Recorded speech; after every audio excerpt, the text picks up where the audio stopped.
Men and women alike want to build an aesthetically appealing set of shoulders. Whether you call them cannonball delts, boulder shoulders, or mushroom caps, at the end of the day, if you want to build a great set of shoulders, you got to keep them injury-free and healthy as well. And in my field, one of the worst injuries that you can have is a shoulder injury because it's going to keep you from doing so many of your favorite lifts in the gym.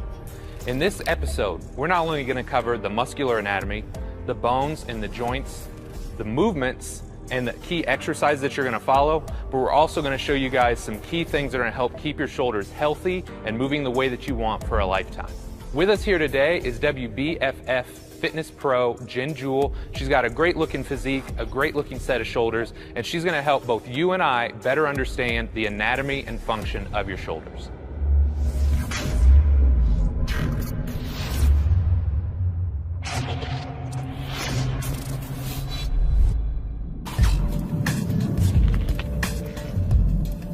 Let's go ahead and dive into the muscular anatomy of your shoulders. One of the best ways to understand this is to think of peeling an onion. On the outermost layer of your onion, you have what are called your deltoids. And these are the big shoulder muscles that most people are interested in building in the gym. So I'm going to use Jen here. And just to give you guys an idea, you've got 3 heads to your deltoids. You have an anterior head, a middle head, and a posterior head. So the anterior head runs from your clavicle or your collarbone, comes down and across and ends up on your humerus or your arm bone. So it starts at the top or front of your clavicle, comes down and across. The second is what's called your middle deltoid. So I'm going to have Jen just give me a little quarter turn here. And if you can imagine, this actually runs from the top of your scapula or your acromion process of your scapula, comes down, and it also attaches on the outer portion of your arm. Last but not least, you have what's called your posterior deltoid, and I'll show this on Jen's opposite side here. But if you can imagine on the back side of her scapula, it's her scapular spine, or that ridge on your shoulder blade, that's where your posterior delt starts. And it comes down and across, and it also ends up on your humerus or upper arm bone. Now that we've covered your deltoids, I want you to imagine having that onion, right? The deltoids are the outside portion of your onion. And if you peel away that top layer, underneath, you're left with a deep layer. And that's what's essentially called your rotator cuff, or your rotary cuff if you're from Indiana like I am. When you're talking about your rotator cuff, there's 4 muscles that I want you guys to envision. And it's going to be kind of hard to see on Jen because they are deep to your deltoids, but I'm going to point them out to you anyways. Your rotator cuff is comprised of your infraspinatus, right? And that's a big muscle that spans the outside portion of your scapula. Underneath your infraspinatus, you have a smaller muscle called your teres minor. The next muscle we're going to talk about is called your supraspinatus, and it runs from the top of your scapula, comes down, and it attaches to the inside of your humerus or your arm bone. Last but not least, if you can imagine looking straight through Jen and seeing the front side of her shoulder blade, you've got another big muscle there called your subscapularis. So the way I remember the rotator cuff muscles are the acronym SITS. Supraspinatus, infraspinatus, teres minor, subscapularis. Remember, we've covered 2 major muscle groups, the deltoids and the rotator cuff. Now that you have a better understanding of the actual muscles, let's take a look at the bones and joints involved in creating those movements around your shoulder.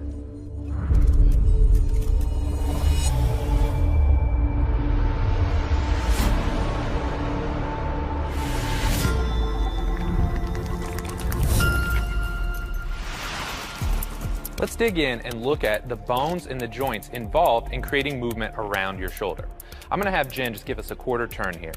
And the first thing that we're going to talk about is what's called your thoracic spine, or your middle back. And there's 12 vertebrae here, and if you can imagine, they essentially start at the base of your neck, come down, and they end about the top of your lower back.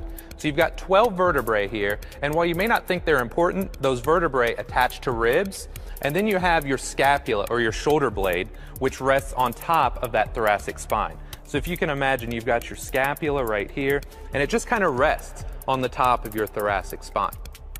Last but not least, you have your humerus, or your arm bone. And if you can imagine, your humerus is this long upper arm bone. Now, when you're starting to create actual movements, your scapula and your humerus work together to create motion. And as you can imagine, there's a ton of freedom of movement. Your shoulder, like your hip, is a ball and socket joint. So they kind of move into each other like so, and then from that position, you've got tons of freedom of movement. You can flex your shoulder or raise it overhead. You can extend it, bringing it back down towards your side. You can abduct it or lift it away from your body. You can adduct it or add to your body by bringing it closer to the midline. And then last but not least, you have external rotation or opening your arm up, as well as internal rotation. So as you guys can imagine, there's a ton of freedom of movement at your shoulders. Mobility is absolutely critical, but now you guys should have a better understanding of how all those bones and joints work together to create more fluid movement. The next step is to show you guys all these movements with real functions so you can tie the muscles and the bones and joints together to see how it's going to look when you get into the gym.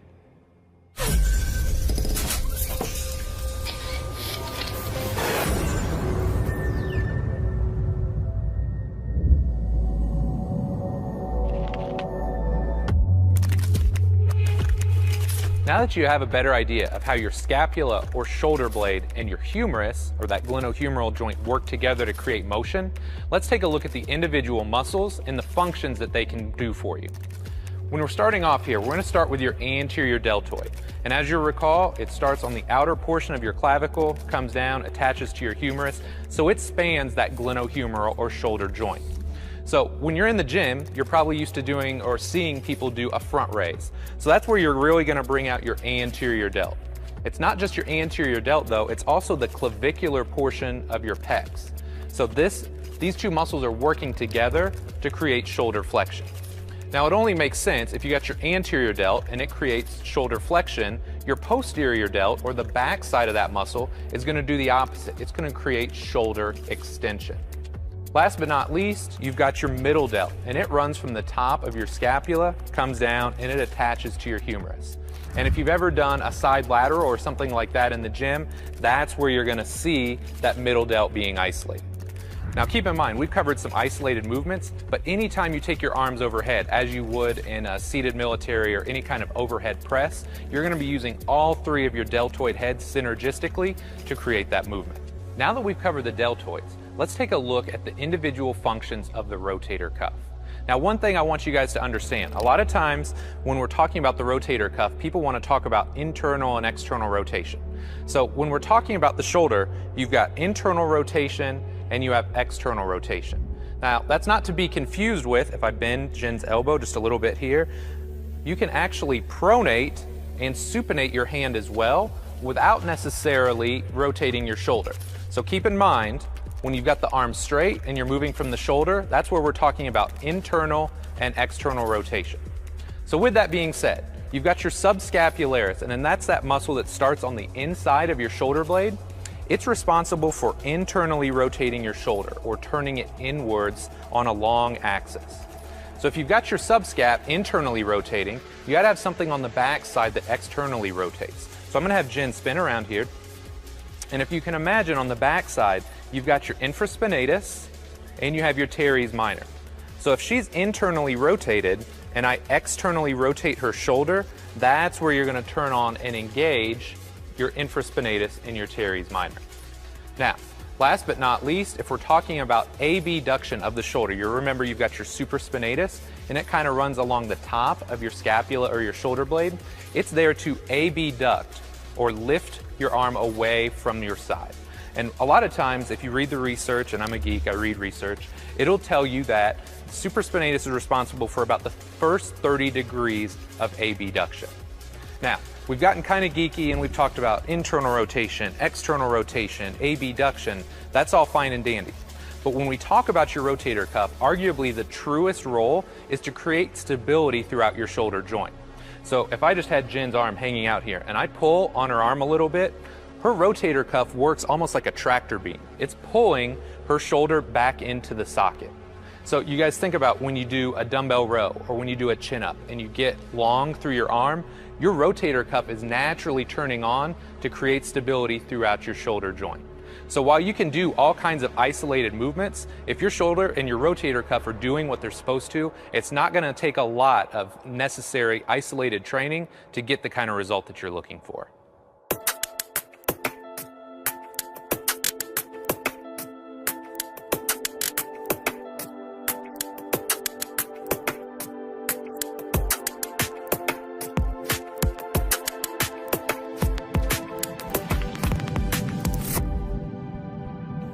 Now that we've covered the muscles, the joints, and the function of your deltoids and your shoulders, let's put it all together into a few key exercises that we've selected to help you best understand how to apply this stuff when you're in the gym. Now keep in mind, this is simply for demonstration purposes. Jen's gonna make it look easy, and we couldn't get the 100-pound dumbbells in here for the overhead presses. But overhead pressing is a fantastic exercise. It's really gonna help you build all of those deltoid heads, so that's gonna be the first exercise that we demonstrate here today. Okay, I'm gonna go ahead and have Jen pick up the dumbbells, and one of the things that's most important when you're overhead pressing is a good setup. A lot of times I'll cue my clients and athletes to go with their feet about hip-shoulder width apart, get their abs nice and tight, and their butt nice and tight. When they do this, they've got a really solid foundation, which is not only going to help them move more weight, but it's also going to help them keep their lower back healthy as well. So Jen's going to go ahead and bring the dumbbells up to her shoulders, abs tight, butt tight, and then from this position, she's just going to push straight up overhead. Now, it looks pretty simple, but the devil is really in the details. Keep the abs tight and the butt tight throughout, nice controlled motion throughout, and if for any reason you do have shoulder issues and overhead pressing gives you, some shoulder pain, what I would suggest doing is turning your thumbs or your palms towards you, going to a more neutral grip. This is just going to give that rotator cuff a little bit more room to breathe, and it's going to take some stress off the shoulders as well.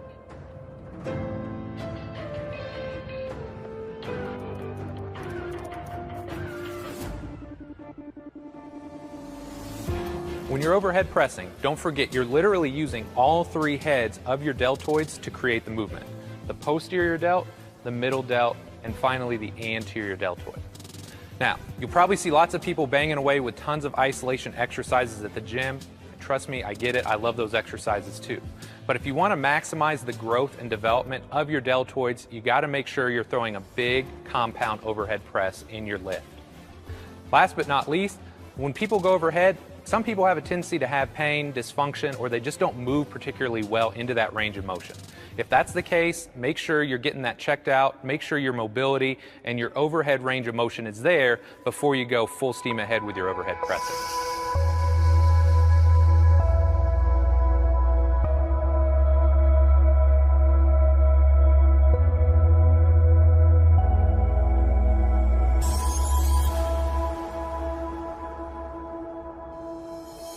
So the first exercise we demonstrated was an overhead press, and that should be a staple. But the second exercise and final exercise that we're going to demonstrate here today is a bent over lateral raise. And I really like this because it helps isolate the posterior deltoid, or the back of the shoulder. So Jen's going to go ahead and set up with these dumbbells here. And what I like to cue my clients to do is soft knees and hips back, like you would in a Romanian deadlift or straight leg deadlift. And from this position, she's simply going to lift the arms up and out to the side, and that's where you're going to hit that posterior deltoid, right? And you can see she's got great control here. Too often, when people do this exercise, they use way too much weight, and it's just all momentum. So she's doing a great job of holding that top, holding that peak contraction, and then relaxing as she goes back down. So these muscles are typically pretty weak. Don't worry about going super heavy when you're in the gym. Go lighter, do it right, and you're going to get way more out of the exercise. Now keep in mind, we've only highlighted 2 shoulder exercises in this episode. If you want to see all the exercises we've selected, make sure to download the full 6-week Built by Science program. In this video, we've covered the muscles, the joints, the function, and some key exercises for your shoulders. But if I can give you guys one takeaway point, it's awesome to have a great looking set of shoulders that would be really strong through your shoulder joints. But the bad news is, if you injure these guys, you're in big trouble.